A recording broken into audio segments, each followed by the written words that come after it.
primeiramente, boa tarde para todo mundo. A gente está encerrando o evento, a última palestra agora.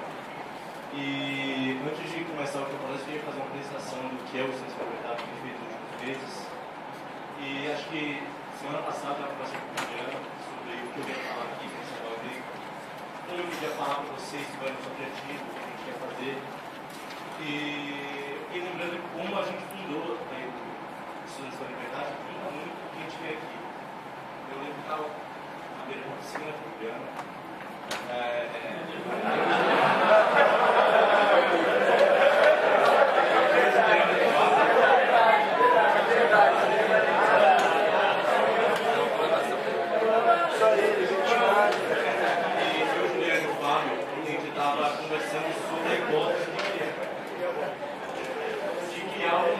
Que reunisse os estudantes brasileiros, que o movimento liberal mais formado por jovens, e quase todos são interessados em política, mas acabavam nos encontrando. E quando a gente reuniu com o resto do pessoal, a gente estava no seminário no Equipe, no Rio de Janeiro, a gente viu que todo mundo tinha tido a mesma ideia ao mesmo tempo, basicamente, que a gente precisava unir os estudantes. O Gabriel teve a mesma ideia, o Matheus e todo o pessoal que hoje forma o Estudantes para a Liberdade, mas não teve a mesma ideia, no mesmo dia, na mesma hora. Foi uma coisa que surgiu muito coletivamente. E não foi iniciativa individual, e eu acho que isso muda muito o que a gente vai fazer. O objetivo é um país do Brasil muito grande. O objetivo não é que o Estudantes para a Liberdade seja fechado com você. O objetivo é que todo mundo participe desse projeto. O objetivo é que os embaixadores ajudem, porque a universidade é um ambiente para a gente divulgar nossas ideias. Os jovens são as melhores pessoas para divulgar essas ideias. Como foi falado nas outras palestras, essa geração é muito mais liberal do que as outras. Acho que a gente tem uma oportunidade aí que a gente nunca teve. Cada vez as pessoas são mais receptivas às ideias e é um envolvimento que cresce, mas não existia nenhuma organização de estudantes jovens para fazer isso. Eu acho que é mais ou menos um recado que eu queria deixar para vocês de vamos ajudar. O Alexander mostrou na abertura a foto do Students for Liberty, que é uma organização grande nos Estados Unidos. Na primeira conferência deles, era mais ou menos isso aqui. Eram 70, 80 pessoas reunidas numa sala discutindo e que depois, há 3 anos de fundação, já são uma organização grande, influente nos Estados Unidos e tem milhares de jovens que eles reúnem, grupos ao redor do país todo e é uma ideia que tem futuro, tem sentido e é uma oportunidade única que a gente tem para colocar isso para funcionar. Eu queria mais ou menos deixar esse recado para vocês. E agradecer também a todo mundo que ajudou a gente na organização dessa conferência, principalmente a Atlas, a equipe do Ordem Livre no Brasil, desde o seminário em Petrópolis, que foi quando surgiu mais ou menos a organização, até agora, nessa conferência, eles também deram um apoio grande. Queria agradecer ao Alexander, que veio do Students for Liberty, queria agradecer a todos os palestrantes que vieram, queria agradecer a todo o conselho executivo, queria agradecer principalmente a pessoa do Juliano, que foi quem estava com o BH, quem centralizou mais ou menos a organização e ajudou em tudo. Queria dizer como é que recebeu a gente. E todo mundo que apoia esse movimento. E é mais ou menos o recado que eu queria deixar. Vamos unir os estudantes liberais brasileiros e tentar fazer disso algum fruto. Daqui a 1 ano, numa próxima conferência, tem a sessão mais lotada. Daqui a 2 anos, ainda mais lotada, porque é uma oportunidade única que a gente tem. É mais ou menos o recado que eu queria deixar. E apresentar também a palestra de encerramento do Salim Matar, foi o empreendedor brasileiro, fundador da Localiza, e é um apoiador de longa data do movimento liberal brasileiro, foi o Libertário na Estrada e várias iniciativas.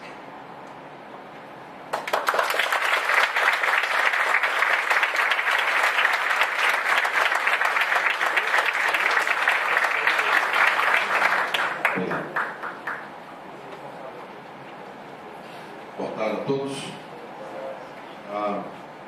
Quando ele estava falando que nós somos poucos, de fato nós somos poucos mesmo.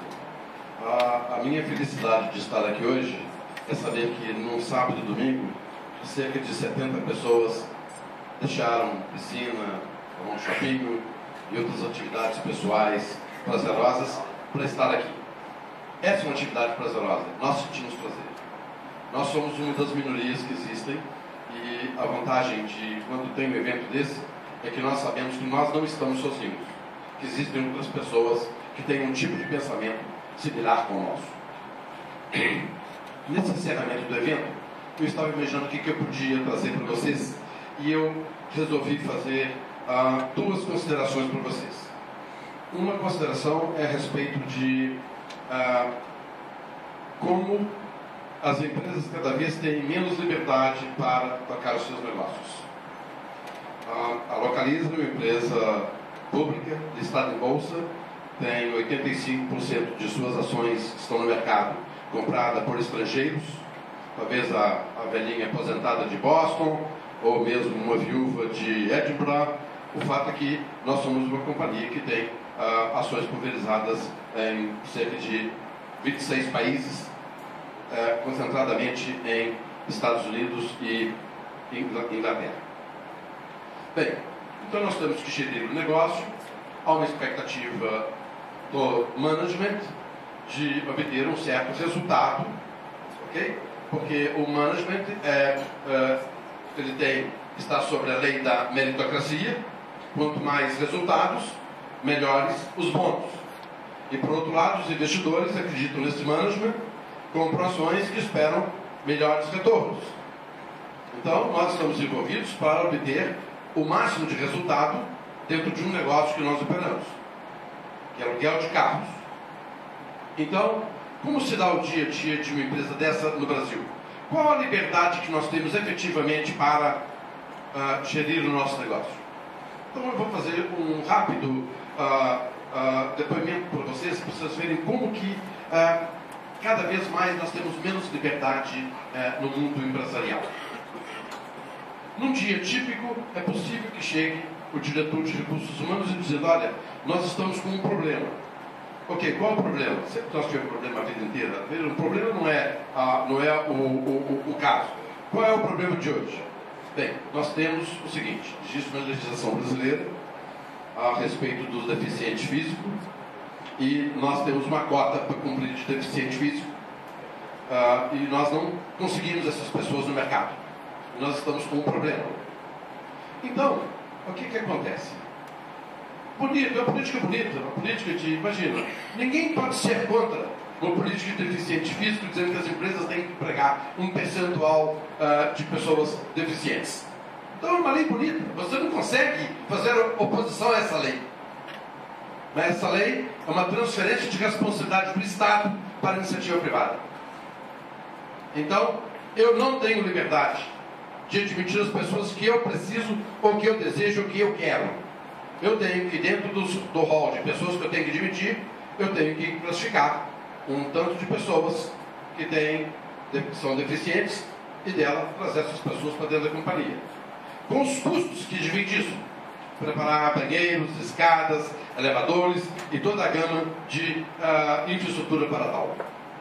O que eu quero dizer para vocês é que na hora que o governo, ou que alguém, ou que um grupo de pessoas pensou nisso, qual a motivação dessas pessoas quando fizeram isso, dizendo o seguinte: toda empresa terá um percentual de deficientes físicos empregados em sua empresa? Vocês acham que essa pessoa é uma pessoa religiosa, boazinha, que almeja um lugar no céu? Não. Essa pessoa é um populista que deseja os votos dos deficientes físicos. 70%, 75%, 80% ou 85%, não sei que percentual, ele vai obter, ou eles vão obter os votos daquela minoria. Então, por trás de tudo isso, de uma lei politicamente correta, bonita, que nenhum de nós tem coragem de chegar à televisão e falar contra ela. Porque não, você vai para o inferno, você é um cara ruim. Nenhum de nós tem coragem contra essa lei. Mas o fato é que ela foi de tal forma feita, de forma popular, e o governo então invadiu a privacidade da minha empresa. E não me permite que eu admita as pessoas que eu quero, mas me impõe uma cota de pessoas para me admitir. Isso se dá no mundo dos negócios e nós temos que ficar alertas, porque as coisas continuam acontecendo e não para por aí. Chega meu diretor de recursos humanos e fala: estamos com um pequeno problema. O problema nós temos a vida inteira. Qual é o problema dessa vez? Bem, nós temos uma cota de menor aprendiz. Bonito, olha que política bonita, politicamente correta. Toda empresa tem que ter um percentual de menores, de 14 até 16 anos. E esses menores vão trabalhar nas empresas, até 18 anos, vão trabalhar nas empresas para poder aprender a trabalhar, conhecer o mundo dos negócios. Bonito, é bonito. Você não tem como pegar o microfone e falar, eu sou contra isso. Porque as pessoas vão te demonizar e falar, você é ruim, você vai para o inferno quando você não morrer. Isso também é uma ação populista de governantes, com o objetivo de obter os votos dos pais desses menores, e até mesmo desses menores que já votam com 16 anos de idade, fizeram uma legislação impondo os ônus e os custos para a iniciativa privada. Gente, isso é uma agressão. Eu não tenho liberdade de tocar o meu negócio. Eu sou obrigado a fazer concessões na maneira de gerir o meu negócio para atender a legislação governamental. Mas o governo transfere para as empresas uma série de responsabilidades. Lá atrás, transferiu para as empresas o transporte do funcionário de sua residência até a empresa e vice-versa, passou a ser uma responsabilidade da empresa.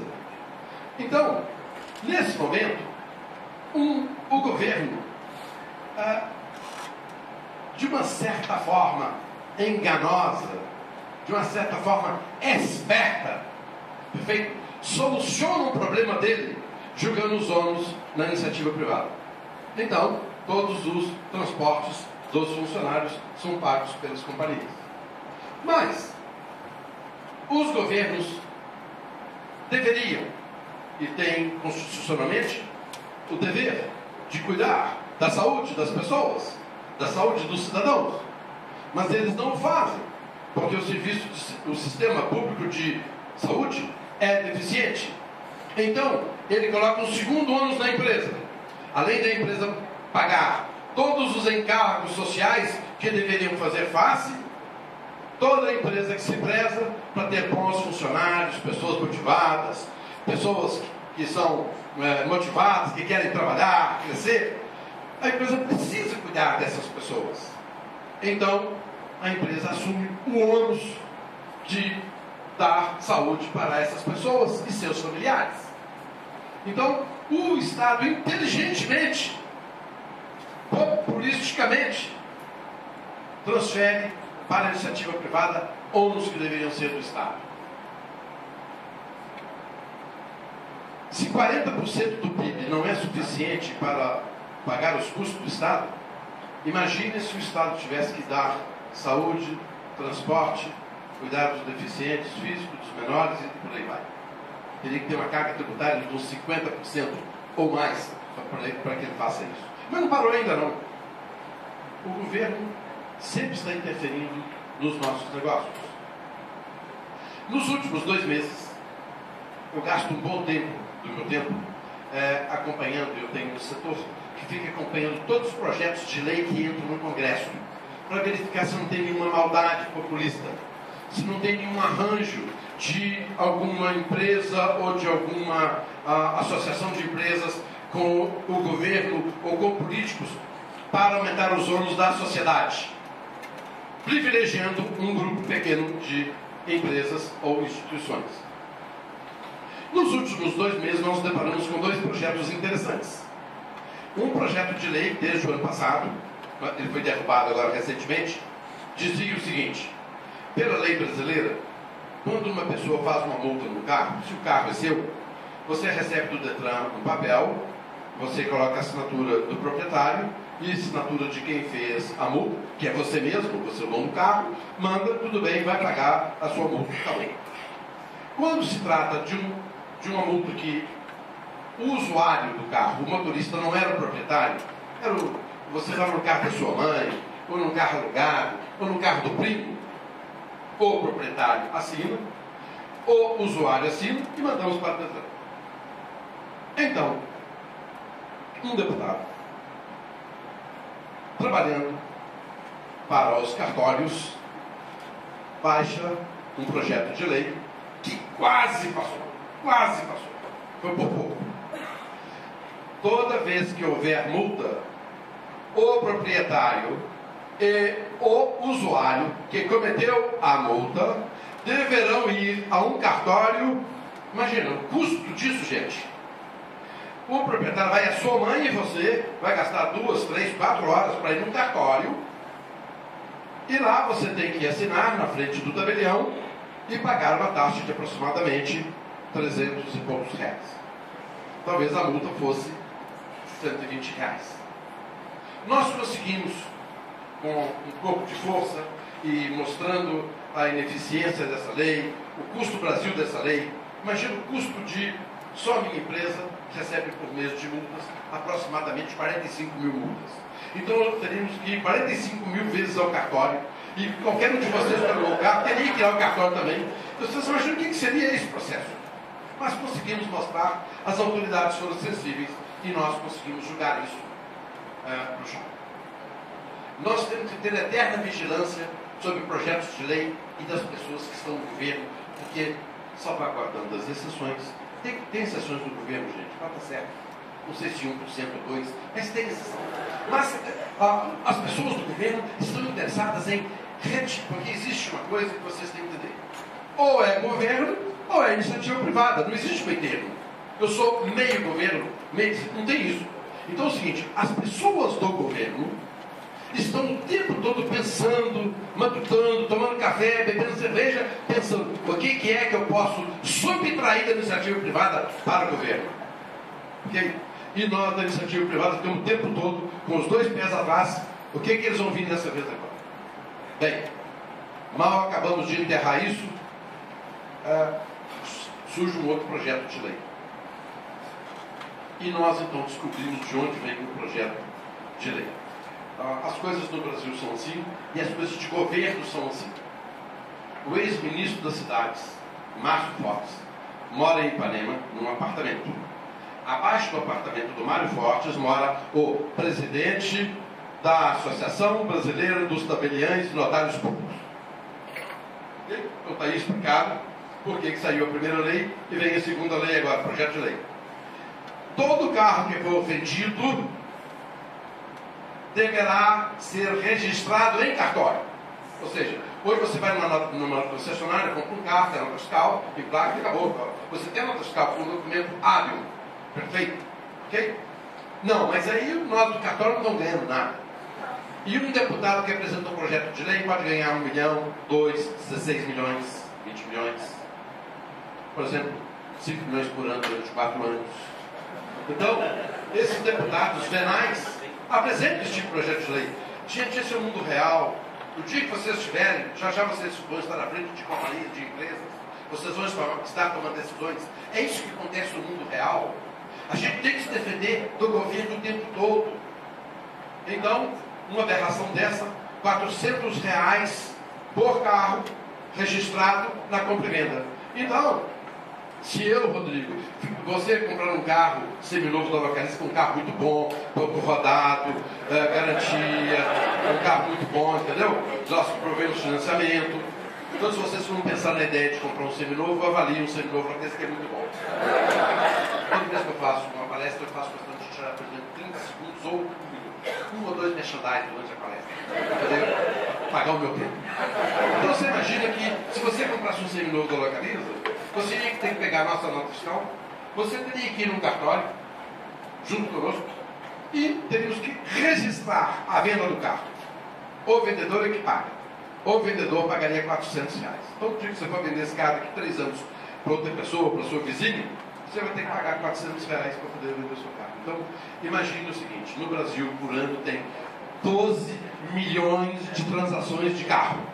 Por favor, se alguém tem um HB, porque eu sou muito ruim de fazer conta, ela ter feito as contas 10 vezes, isso é só um charme. Multiplica 12 milhões vezes 400 reais, por favor. Isso, por favor. 48, 480 milhões. 4 bilhões e 800 milhões. Então, gente, esse dinheiro sairia da sociedade, de nós, das pessoas normais, e iria para um grupo de tabeliões e notários públicos. transferência de riqueza dentro da sociedade. E vocês, eu queria dizer para vocês que eu só monitoro os projetos de lei que atingem o meu negócio. Não dá para me monitorar todos os negócios. Porque os bancos já monitoram os deles, as seguradoras os deles, as montadoras os delas, e assim sucessivamente. Vocês imaginam que nós, empresa, iniciativa privada, estamos o tempo tentando demover as autoridades, relatores, deputados, e a dificuldade para poder achar um deputado para poder ser do contra lá. Vai lá, tem um projeto de lei ali, você podia ir lá conversar. É uma dificuldade, porque você acaba também devendo favor a essas pessoas, e nós, por um problema de uma circunstância ética, todo mundo acha locadora, associação de locadora, opa, na próxima eleição você me ajuda. Nós temos um problema ético que, se você quiser nos ajudar, nós vamos agradecer, mas deixa eu te falar, não podemos prometer nada. Até porque nós temos um código de ética, não podemos prometer nada. Posso fazer nada, pode nem pagar um almoço, posso. Então, achar um deputado desse é raro. Gente, é difícil. A gente faz isso para conseguir um deputado que aceite trabalhar por nada numa comissão dessa, ir lá e dar um parecer. Então, eu quero mostrar para vocês como é que é difícil no mundo dos negócios essa interferência de governo. Okay? O governo vem e interfere. Vem agora, vocês viram aí, a indústria automobilística estava de mal a pior. E o governo, deixa eu te contar assim, você sabe o que esse pessoal do PT e do Manteiga entende de mercado? Exatamente o que eu entendo de vista e nativa. Exatamente o que eu entendo. A não ser o Ora Pro Nobis e Amém, não sei mais nada. Esse pessoal acha que com essas medidas de varejinho vão resolver o problema da economia. Na realidade, houve uma queda do volume de venda de carros no mercado. Não é isso, eles trataram aquilo como assim, ok, vamos resolver esse problema, vamos dar um incentivo, um benefício aqui do IPI, isenção do IPI por um tempo, às vezes melhor ter resolvido o problema. E vamos fazer o mesmo com a linha branca. Não é assim que se trata de uma economia. O governo tem uma despesa excessivamente alta. O governo gasta tanto que não sobra dinheiro para investimento. O governo, não tendo superávit, ele força a existir elevado custo do dinheiro. Porque ele é o maior tomador de dinheiro. Ele precisa de dinheiro, tomar dinheiro no mercado. Então ele determina a taxa de juros. E você vê, a nossa presidente está indo à TV e ao rádio e puxando a orelha dos banqueiros. Porque é um absurdo, esse banqueiro tem que baixar os juros. Gente, o banqueiro não aumenta os juros. O banqueiro tem um spread que ele cobra de acordo com o mercado e de acordo com a taxa de insegurança dele. A insegurança de quem tem banco no Brasil é muito elevada. Então eu tenho que ter uma taxa maior, porque, primeiro, o imposto de renda dele é 50%. O nosso normal, 35%, mas o banco é 50%. Uma forma do governo baixar os juros não seria fazer esse pito em público e forçando os bancos a baixarem os juros. O governo poderia dizer, ok, senhores banqueiros, vamos fazer um trabalho de médio e longo prazo para que a taxa de juros possa ser menor no Brasil. Eu vou cuidar do meu superávit. Isso vai fazer com que a taxa de juros caia. Mas, por outro lado, eu quero ajudá-los a reduzir a taxa de juros também. O lucro de vocês, 50% de imposto de renda. Vamos fazer um plano de 4 ou 5 anos. Primeiro ano, 45, 40, 42,5, 42,5, 40, 37,5, 35. Em 5, 6 anos, vocês terão um lucro de 35%. Automaticamente, o banqueiro, nesse momento, pode transferir um pouco para a taxa de juros. Mas, senhores banqueiros, o depósito compulsório é muito elevado, é 50%. Vamos fazer o seguinte, nós vamos baixar o depósito compulsório para 45, 40, 35, 30. Então vai ter mais dinheiro para emprestar. Com mais dinheiro para emprestar, a taxa de juros vai cair. Mas esse governo não entende de mercado. Eles entendem de greve, passeata, mensalão, corrupção. Eles entendem de outras coisas, mas eles não entendem de economia. Gente, se vocês acham que esse governo vai solucionar as coisas da economia brasileira, vocês estão enganados. Essas pessoas que estão lá, no Ministério do Planejamento, Ministério da Indústria e Comércio, Ministério da Economia, Essas pessoas, Banco Central, essas pessoas não estão preparadas para poder resolver a economia é grande demais, essas pessoas são pequenas, não sabem. Então, como eles não sabem, nós temos que, de uma certa forma, até reconhecer que a gente tem que ter um pouco de dó deles. Não é culpa absolutamente do cara de ser blindado, de ser ministro. Ele não está preparado. A senhora Gleisi, do Ministério do Planejamento, Relações Institucionais, Casa Civil, é uma senhora muito inteligente. Ela é totalmente contra a concessão de estradas, privatização de aeroportos. Então, essas pessoas que estão no governo têm um viés político, têm um viés ideológico, que eles não gostam da iniciativa privada, eles não gostam. Não gostam do mercado, não gostam de empresário, não gostam de iniciativa privada. Tanto é que não gostam, na hora que a Dilma falou que vai fazer uma concessão de 50 mil quilômetros de estradas, choque de capitalismo, aí vem o ranço. Quer dizer, 50 mil quilômetros de estrada, choque de capitalismo, nós vamos transferir para a iniciativa privada 150 milhões de investimento. Que ótimo, a iniciativa privada tem esse dinheiro em caixa. O governo não tem. Aí o peixe morre pela boca. Mas a taxa de retorno vai ser entre 5% e 6%. Quer dizer, não gostam de lucro. Então, a sutileza dele salário, mas a taxa de retorno vai ser entre 5% e 6%. Então, um governo dessa natureza não vai resolver os problemas da economia brasileira. Nós temos que ter mais pessoas como essa nessa sala. E essas pessoas, talvez aqui, possam ter 1, 2, 3 deputados, 1, 2, 3 vereadores, possa ter aqui futuros líderes empresariais que amanhã poderá ajudar a solucionar os nossos problemas. A vida inteira, o Rodrigo falou, empresários disseram, associações de classe disseram, o problema do Brasil é a taxa de juros. A taxa de juros é muito elevada, está inviabilizando. O ex-presidente já falecido, durante 8 anos, ele falou, o problema é a taxa de juros no Brasil. Leia do engano, o problema não é a taxa de juros.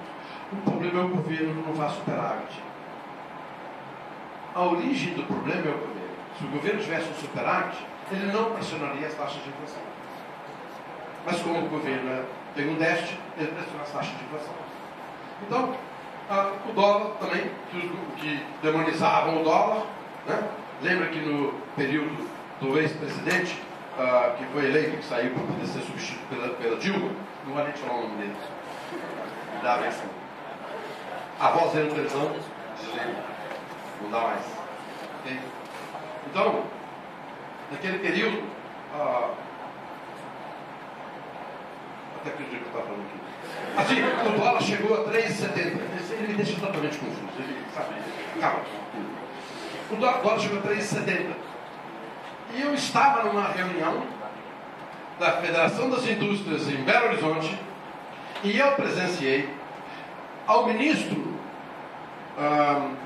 ao presidente do Banco Central presente, eu presenciei empresários dizerem que o câmbio ideal seria 4%. 4 por dólar. Gente, vocês verem, tá certo, o empresário é um animal selvagem que corre atrás do lucro. Esse é o papel dele. Mas, quando a iniciativa privada força o governo, como as pessoas do governo normalmente são mais incautas, okay? Eles às vezes convencem. Então, tentaram convencer o governo que o câmbio de 3,70 era pouco, que tinha que ser um câmbio de 4. Eu estava nessa reunião. Eu presenciei isso. Eu vi com meus próprios olhos. E eu fui a única voz ali contra tudo o que estava falando e manifestei meu ponto de vista a respeito do assunto. Então, nós, da iniciativa privada, sofremos mais interferência do governo. O câmbio nosso, jovens, o câmbio nosso não é câmbio livre. Nossa moeda não é a concorrência. Tem intervenção do governo. Então, o governo terminou, eu entro vendendo, comprando, mas vou manter o dólar. Então, é falso. Por isso, nós não sabemos a realidade dos valores das coisas. Porque o mercado não flutua de verdade. Então, é uma interferência. E você, como empresário, se você amanhã exporta, você não tem certeza do câmbio de 2. Porque, se de repente, alguém do governo, vamos dizer que assim, importa ou exporta, não importa. Se alguém do governo acha, não, o câmbio ideal é 2,20. Então você montou uma indústria baseada em importar mercadorias refazer essas mercadorias no Brasil para colocar no mercado? Para viabilizar o seu negócio. E vice-versa. Se de repente o humor de uma autoridade, não, o câmbio alto está pressionando a inflação, vamos baixar o câmbio para 1,80. Então, como não é o mercado que funciona, nós sofremos essa interferência do governo no dia a dia das nossas organizações. Então, nós precisamos cada vez mais policiar o governo. Nós precisamos cada vez mais verificar se nós podemos ter pessoas que a gente tem confiança no Congresso, nas câmaras de vereadores. Recentemente um vereador aqui em Belo Horizonte, ele é cadeirante, ele então fez um projeto de lei, obviamente para obter, populisticamente, para obter a fidelidade de voto dos cadeirantes de Belo Horizonte. Então ele fez um projeto de lei dizendo o seguinte: toda locadora vai ter que ter 5% de sua frota de carros aparelhados para cadeirante. O que a locadora iria fazer com 5.000 carros para cadeirante? Nós existimos há 40 anos, nós não alugamos carro para cadeirante porque não há demanda. Se tivesse, eu sou empresário, nós teve demanda para picape, nós temos hoje 5.000 picapes. Se tem demanda, se a locadora não fizesse isso, outros faria, uma locadora de nicho faria, locadora dos cadeirantes. Tem lá 5, 10 carros só para cadeirante. Se tivesse mercado, alguém faria isso. Não tem mercado. Isso não é uma coisa que é comum de ter mercado no Brasil. E essa legislação quase que passa. O senhor não corre atrás. O senhor não dá o jeito que essa legislação passar. Então tivemos que matar esse negócio na origem. Então a gente tem que policiar as câmaras de vereadores de todas as cidades onde a localidade está presente. A gente policia todas as assembleias legislativas de todos os estados que estão presentes e mais o Congresso Nacional. Quantas pessoas você acha que nós temos para isso? 9 pessoas. Isso é um custo. Isso é um custo que a empresa tem que precisava ter. Mas esse é um seguro, um rede que eu tenho contra a interferência do governo no nosso negócio. Sempre a gente está policiando porque sempre tem alguém fazendo alguma lei para se beneficiar dela. Então, no mundo dos negócios, se preparem que vocês vão ter muita interferência do governo prejudicando sobremaneira vocês na atuação do dia a dia, já que vocês vão ter que cumprir certas legislações absolutamente populísticas. E no mundo real de cidadão, que é a minha segunda consideração para vocês, que eu como cidadão vou falar para vocês o que eu estou vendo. Cada vez mais eu estou vendo mais interferência do governo, do Estado, nas nossas vidas. Cada vez mais está, cada vez mais exacerbado. Eu disse para vocês que o governo adora ganhar a simpatia das minorias. Se vocês tiverem o cuidado de ouvir a Hora do Brasil de 7 às 8 da noite, claro que é um pouquinho de gesto, comer um Castelo Cerantes e a Voz do Brasil, vocês vão verificar a quantidade de projetos de lei para a minoria. Então, nós vemos na nossa sociedade recursos, departamentos do Ministério da Educação, departamentos do Ministério da Cultura, departamentos do Ministério dos Esportes, pequenos núcleos para ajudar os quilombolas no Brasil. Nós vemos a quantidade de legislação que é feita destruindo a meritocracia. Gente, a meritocracia é uma coisa fantástica. Os mais capazes chegaram lá. E o mais capaz é aquele que, como vocês, estão aqui em vez de estar na beirada da piscina, estão aqui em vez de estar tomando shopping. Vocês estão se tornando mais capazes. Vocês são diferenciados. Vocês são cidadãos com C maiúsculo. Que vocês têm uma responsabilidade. Acreditam que vocês podem, de alguma forma, contribuir para esse país.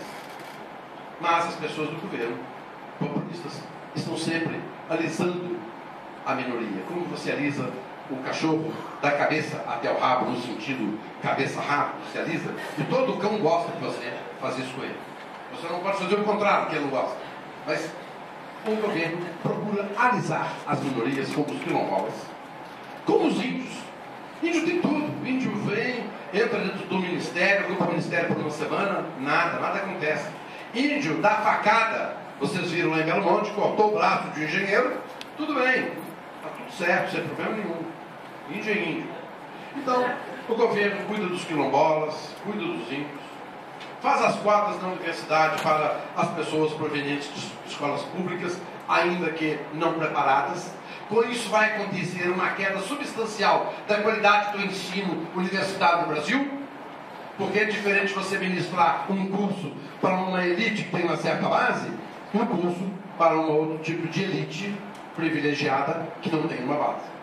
Então, haverá naturalmente uma queda da qualidade do ensino no Brasil. 50% das vagas serão reservadas para as pessoas de escola pública. Lembre-se que tem um tanto de vagas reservadas já para as pessoas de cor.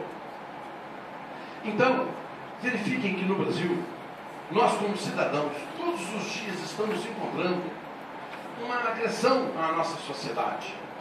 E, entre aspas, quem é a maioria desse país? Quem é a maioria? O que a maioria ganha? Gente, é verdade que o Brasil existe uma perversa distribuição de renda.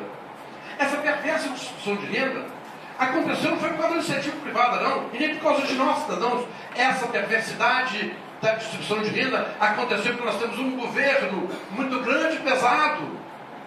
Se esse governo fosse menor, esse governo teria dinheiro suficiente para poder ajustar essas diferenças que existem na nossa sociedade. De uma certa forma, na hora que o governo coloca um programa de Bolsa Família, gente, ninguém está querendo ir para o céu ajudando o pobre, dando Bolsa Família, não. Eles querem o voto de 17 milhões de pessoas. É isso que essas pessoas querem. E outra coisa, é triste ver as pessoas conduzidas por uma cesta básica. Você tem que dar para essas pessoas emprego, educação e emprego você tem que dar para essas pessoas. Então, é necessário que nós façamos uma reflexão e verificar que a nossa sociedade está sendo conduzida pelos políticos, pelo governo, para um caminho que não vai dar certo. Esse caminho não vai dar certo. Esse caminho vai custar caro. E esse caminho é um caminho socializante, centralizador, que perturba o funcionamento do livre mercado. Eu achei interessante um depoimento na página amarela de um negro americano falando, há cerca de mais ou menos um ano e meio atrás, ele deu um depoimento interessante, dizendo que na hora que a sociedade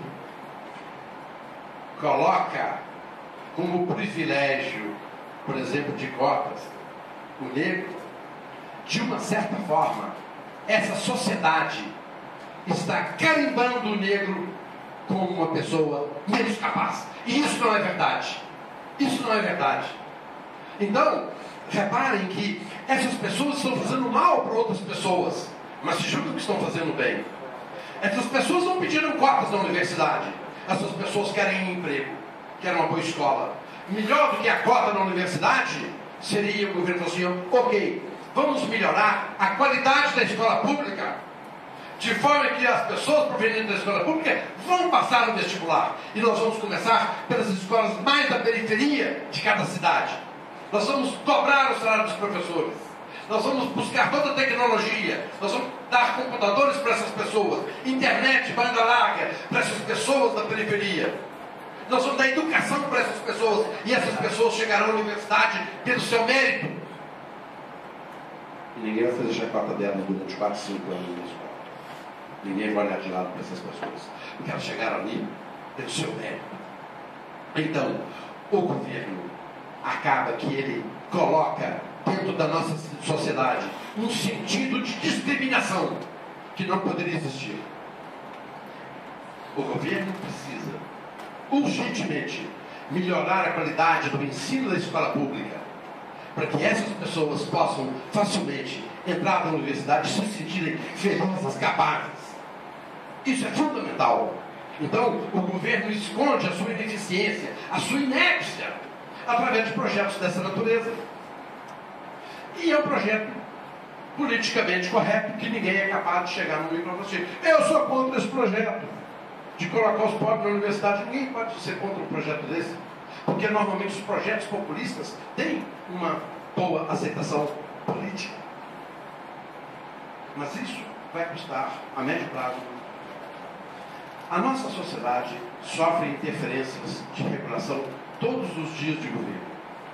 Nós precisamos, e eu já não vejo, eu sou um sagitariano otimista, gente, queria que vocês soubessem, eu sou otimista. Mas eu quero dizer para vocês que vejo embaçado o futuro do Brasil. Depois de 12 anos de um governo petista, o que vocês acham que aconteceu nas instituições brasileiras? Por exemplo,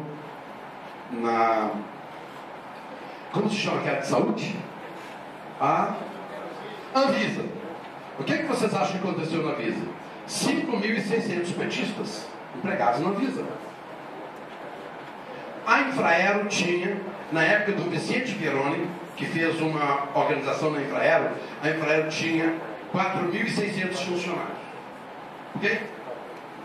A Infraero tem 16 mil funcionários depois do ex-presidente.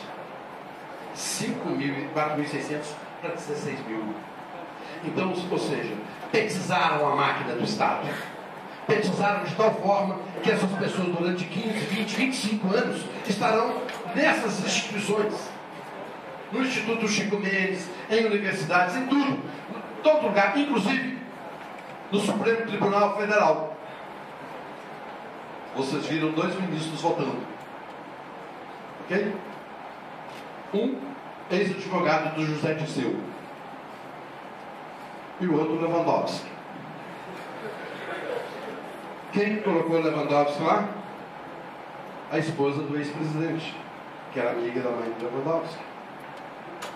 E ele está grato ao ex-presidente e está votando. Não vou condenar essa pessoa do pensão. E o Dias está fora, mesma coisa. Está lá, não vou condenar. Então, até o Supremo Tribunal Nacional está com as pessoas do PT. Então, eu vejo o futuro um pouco nebuloso pela frente. Eu vejo um pouco nebuloso o futuro. Porque de tal forma a máquina está corrompida com essas pessoas, que quando você vai tirar uma certidão aqui na prefeitura, quero dizer para vocês, apesar de eu ter um bom relacionamento com o prefeito, Márcio Lacerda, nós estamos tentando fazer uma sede nova da Localiza em Belo Horizonte, e essa sede nós gastamos 2 anos para aprovar o projeto. 2 anos. Por que se demora 2 anos para poder aprovar um projeto num órgão desse tipo? Será que essas pessoas estão no sistema de meritocracia? Será que essas pessoas estão devidamente capacitadas para trabalhar nesse departamento? Será que essas pessoas trabalham 8 horas por dia? Será que essas pessoas não procrastinam um pouco?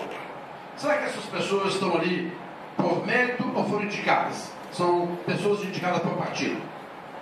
Então, isso é o que está acontecendo com a máquina pública. Qualquer coisa que você precisa do serviço público é demorado, apesar de alguns avanços no INSS, apesar de alguns avanços no SUS, que o SUS ainda é muito ruim, mas houve muito avanço no SUS. Então, apesar de alguns avanços em algumas instituições públicas, cada vez está pior. Então, eu vejo muito nebuloso tudo pela frente depois de 12 anos de governo, que talvez seja 16 anos. 16 anos dá para você tomar conta da máquina de tal forma que você vai gastar 25, 30, 40 anos para poder limpar isso. Então, se nós não tomarmos um pouco de juízo, nós como cidadãos, nós não temos atitude, como vocês estão tendo aqui hoje. Parabéns vocês todos aqui. Vocês estão de parabéns. Me sinto feliz e não me sinto sozinho. Me sinto parte de um grupo, de uma minoria ativa, de cidadãos que desejam o bem desse país e querem contribuir de alguma forma, sabendo que esse país está indo para o lado errado, quando temos que ter menos Estado, quando temos que ter um Estado mínimo, quando temos que ter políticas mais liberais. Então, a minha mensagem para vocês é o seguinte: por favor, continuem em todas essas instituições que vocês estão, que seja Instituto Fora da Liberdade, que seja Ordem Livre, FOMICES, Estudantes pela Liberdade. Continuem nessas instituições que propagam as ideias liberais, porque o nosso único caminho de saída é no campo das ideias. Nós temos que mostrar que as ideias liberais fazem mais sentido, que queremos ter um governo menor. Nós queremos ter um governo que seja mais ágil, um governo que valorize a meritocracia, a liberdade. Então, se cada um de nós conseguirmos buscar mais um ou dois amigos para participar disso, e se nós continuarmos ao longo da nossa vida, nessa trajetória, continuando sendo liberais, propagando essas ideias, nós estaremos fazendo alguma coisa, e ao dormir, nós sentiremos que, ok, eu como cidadão tenho feito a minha parte. Eu durmo tranquilo, porque vocês sabem que uma grande parte da nossa sociedade é alienada. É alienada. Vocês verificam que as pessoas são apáticas ao que está acontecendo e nem querem saber o que está acontecendo. E isso significa, porque os governos gostam disso, os governos querem a aprovação de uma maioria. E para tal, o governo concede. Por exemplo, na hora que o governo reduziu o IPI, de uma certa forma ele ganhou a simpatia da indústria automobilística e de peças. Ele ganhou uma simpatia de pessoas, de cidadãos normais que compram um carro. Poxa, o carro estava barato, o governo baixou o imposto. Bem, o imposto do carro brasileiro é 36%. Nos Estados Unidos, 6%. Na Europa, um país tem 16%, os outros variam entre 8% e 12%. Então, quando você aluga um carro para localiza, na realidade você está alugando 64% do carro, 36% de imposto. Porque na verdade 36% do nosso ativo são impostos que apagam esse mercado. Então, essa elevada carga tributária que o governo tem, para essa voracidade tributária, para satisfazer os seus custos, já que o governo tem um custo elevado, uma máquina muito pesada, faz com que o governo retire dinheiro da iniciativa privada para o governo. O dinheiro produtivo se transforma em dinheiro de custeio. O dinheiro produtivo se transforma em um dinheiro de governo que entra numa máquina de corrupção e, para poder chegar a um projeto, nunca chega a 100%. Chega a 100 menos delta. Eu falei delta por querer, mas eu devia falar alfa ou beta, já que a palavra delta está um pouco prejudicada no momento. Ok? Bem, pessoal, muito obrigado pelo tempo de vocês. A presença de vocês me deu estímulo de saber que eu não estou sozinho e que existem pessoas como eu, cidadãs, que estão preocupadas com o Marinho do Brasil. Muito obrigado.